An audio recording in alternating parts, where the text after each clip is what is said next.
Hello and welcome to Property Box Weekly News. I'm Nuria Kearns. According to the latest RICS UK residential market survey, the ongoing shortage of new housing is causing house prices to rise across the UK. In November, 49% more chartered surveyors across the UK saw house prices rise, with prices increasing in all parts of the UK. Prices are rising at the fastest pace in East Anglia, the South East and the East Midlands. However, in London, the rate for price growth is slowing for the fourth consecutive month. The number of new properties coming on the market fell for the 10th consecutive month. This is a trend that has persisted since the beginning of 2014. Over the past 6 months, on average, buyer demand has outpaced supply across all regions.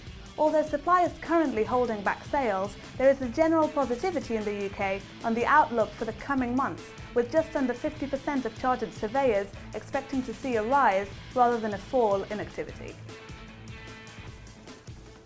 And even though we reported on this issue a few months ago, it looks like solicitors and buyers are still falling for this email scam. IT consultancy firm QuoStar has stated that solicitors ought to implement a more secure method of sending bank account details to the clients, as yet another news story broke last week, in which a couple lost a £45,000 deposit for a house due to someone posing as their solicitor in an email exchange.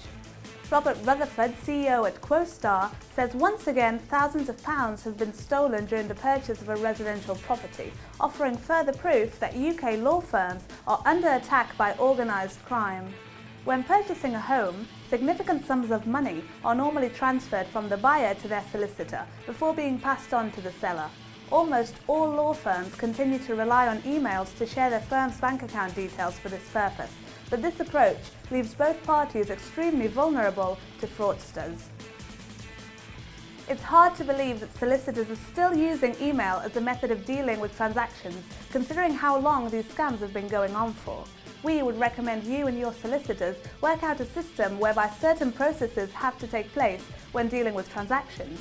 It could be a phone call, a Skype video call, or a face-to-face meeting to confirm your ID and the transaction itself. And that's all for today. Thank you for watching and see you next week. Hello? It's me. Okay, let's go. It's a bit too fast. No, now it's a bit too slow.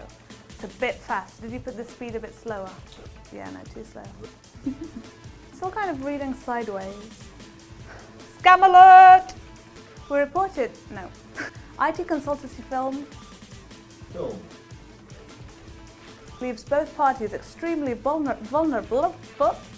Really? Are you sure? Yeah.